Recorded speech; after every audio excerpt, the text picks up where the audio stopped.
This is Lewis Hart for Boxing Social in association with Empire Fight Store. Always good to see Johnny Nelson here in Canning Town, ahead of a big fight on Saturday night, Ohara Davies against Adam Azim. And before we do start, you all good, mate? I'm good, thank you. I'm good. It's back in London again, so we've got a busy couple of days. An interesting fight this weekend. We've got these guys that were originally from this gym, Ohara Davies, Adam Azim, even Tundi, even Anthony Yarde. You know, they're all box on the bill. So it's nice to see. We'll see how these boys have grown up on the big stage. Absolutely, yeah. Adam Azim with a real, I guess you could say, acid test against Ohara Davies. A big step up for himself. Ohara's been at the world level. He's only ever lost to guys who've sort of been at the world level. So yeah, real test for Adam Azim on Saturday night. Without a doubt it is, and these are the crossroads he has to cross if he wants to get to where he wants to get to. So these are fights that he has to put in their place. If he's a fighter that we all expect him to be. He said actually earlier on, I'm only 40% of the fighter I'm going to be for now. So that's a good thing, because he thinks there's a lot more room for improvement. There's a lot more to come for us, for entertainment and for entertainment purposes, and it's a good thing. He knows there's room for growth. When you are someone like Ohara, when you are someone like Adam Azim, and throughout your career, you've had sort of educated step-ups, but when you're facing someone that has the punch power like Ohara Davies, and I'm sure maybe you might have felt it in your career when you were fighting punchers, you feel like you're that extra 10% wary when you are fighting someone that you could hurt you? Without a doubt, and you're sharper, you're more alert, because one lucky shot will hurt and put you in your place. So it makes you box even better. That's when you produce knockouts yourself, because you're in there, you can't take chances, you can't make mistakes. So that's why, if you go in there underestimating a banger, that's when accidents happen, that's when you get hurt. Anthony Yarde also makes his, first fight away from Queensbury with Boxer. I guess what do you make of the return of Anthony Yarde on the Copperbox? Obviously a fight he has a lot to do with. It will be good, because for Anthony Yarde here in this mix, it's good to see Anthony Yarde, because up close and personal. Joshua Buatsi will be in the studio with us working. I asked Anthony earlier on, is there any reason why you two can't fight? He said none at all. We're hearing it from the horse's mouth, so it's only the politics of our game why this fight won't happen, why these guys don't get in there. And so hopefully we'll see them fight each other at some point in the future, very near future. Because how massive do you think that fight could be? I think if you talk to anyone, Buatsi and Yarde is a fight that, whenever you talk about Buatsi, Yarde's name gets mentioned. Whenever you talk about Yarde, Buatsi's name gets mentioned. So a real massive sort of fight that could potentially be on the horizon. Yes, without a doubt, because it had been on the same dance floor for quite a while. And trust me, both fighters fancy it, both fighters want it, both fighters, as I said, it's the businessmen behind this, them not fighting now. And so Tundi, Anthony's coach, has said, look, I'm his manager, I'm his coach, we want this fight, we want it now. He's saying that. And it's the same from Joshua Buatsi. So now, it's getting even closer. So there's no, I want to warm up this, I want this fight first. These guys are saying, let's do this. So it's shame on anybody else why it doesn't happen. Just did want to stick on the topic of light heavyweight. Look back to last week, Artur Beterbiev becoming the undisputed light heavyweight champion, beating Dmitry Bivol. And what did you make of the fight? Obviously, a lot of controversy regarding the scorecards after. What did you make of it overall? 3 judges had scored 10 rounds identical. I thought Beterbiev by 1 round, if not a draw. Some had it the other way around. I think Beterbiev started at the same pace he finished at, whereas Bivol started at a higher pace, dropped down, which is why he probably he lost the second half of the fight. I think if they fight each other again, I think Bivol will win, because they'll know how to measure the fight. I think Beterbiev measured it well. Last 15, 20 seconds, 30 seconds, the first half of the fight, he turned it on. The second half of the fight, last minute he turned it on, getting the eyes of the judges, leaving that impression with them. It's understanding the sport and understanding how to work the game. So it was a good fight. It was a really good fight, really close fight, and it was subjective. You said that obviously. You said Beterbiev winning by a round. Do you think the 116-112 is a bit of a stretch? Would you say? No, but it's how the scores were just calculated together. As I said, 3 judges scored 10 rounds identical. So it's just how the scores were read out.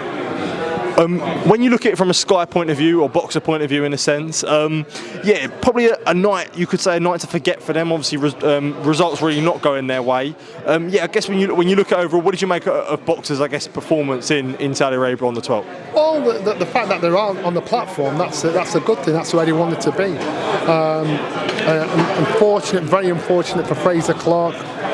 Not just the loss, but the fashion of the loss, how devastating it was, how critical it could be. Gutted for Ben Whittaker, because I think that platform was made for him. I think he knew that as well. I think he was trying really, really hard to impress and forgot what got him there in the first place. And that boxing ability, that style, that razzle dazzle, if he'd have worked on that, he'd have got what he was actually going out there looking for. I think he punched himself to the point where he was getting tired. And I think if he wasn't tired, they wouldn't have gone over the ropes. I've not spoken to Ben directly, but I tell you one thing, I've learned a hell of a lot from that. Not the fight, just the fight itself, but the reaction of people in the fight, of him. Because now he's put a chip on his shoulder because he's getting stick, he's getting abused. They're not massaging his ego. It's a cruel side of our sport, but it'll make him go in there with a chip on his shoulder, think, all right then, I'll show you. So he should do a rematch, and if he does a rematch and he uses his brain and boxes with the talent that he's got, he should get the win. But Liam Cameron, you can't take anything away from him. He was tough, wasn't bamboozled, wasn't. I think Ben gave him what he wanted. He didn't want someone to be flash in front of him. He didn't want to have to go chasing it. And Ben was trying to punch him out of there. And I think Ben did that because of the platform that he was on. He wanted to prove something. We all make that mistake as fighters. I did it as a fighter. I was fighting Michael Murray, a heavyweight. It was going to be a 10 round. I think got changed to an 8 or 6 rounder last minute on the undercard of one of Nazar's fights. I was stood there round 1 and round 2 trying to bang him out, and he was trying to bang me out. The punch was just whizzing by. I was exhausted. The puncher Brennan got me back in the corner, dragged me up and said, "What are you doing? Boxing. You'll get knocked out. You're going to run out, I guess, and get knocked out." Boxing won the fight, obviously. And that's the kind of wisdom, that's the kind of foresight, that's the kind of understanding Ben needs around him. He just needs someone that understands that reading of the game. And I don't know his coach, I don't know, but what I'm saying, at this stage in your career, you need to set your stall correctly with somebody that shows you the fundamentals, pulls you back in when you're making a mistake, adjusts you, realigns you. And you can't be chopping and chaining at this stage, because it's more or less saying, at this level I'm at, my mindset will get me to the top. You need a good head on your shoulders. You need a good head that's whispering in your ears. Yeah, as you say there, obviously there's a lot of claims, I guess, with the injury of sort of him looking for a way out and this and that. And as you say, with that performance comes a lot of critics. What do you make of the claims that Ben was looking for a way out? Okay, if that's the case, true or false, he lives to fight another day. Because remember, it's like the same with Usyk when he bought Daniel Dubois. He milked it. He took advantage of said he got hit low when realistically I don't think he did. So what he thought, I'll live to fight another day. You'll forget it in a bit, and that'll probably be the same situation with Ben. He's learnt a lesson. I think, all right, then that won't happen again. And regardless of what you or I or anybody else thinks, because you look at the replay over and over and over again when he fell over the rope, you're looking for where he hurt the ankle, where it happened. Until you speak to him and hear it from the horse's mouth, then you can make an opinion. But you just got to roll with it. Take the licks, and it'll mature you, make you tougher. Do you want to touch on Chris Eubank Jr? Facing off with Conor Benn. Neymar in the middle of that. I don't know if he's promoted in it anyway. I see Ben Shalom ushering Neymar in the middle. But I guess sort of a right time for that fight to be made. I know Conor still has issues. Do you think there's a part of it would be like, we still can't talk about it because Conor hasn't got his issues sorted? We can talk about it, doesn't mean it's going to happen. And of course, it's probably hyped it and pumped it up to say you get people interested in it. Conor's got to sort his business out. That's it. Chris has a British Boxing Board of Control license. If Chris is intending to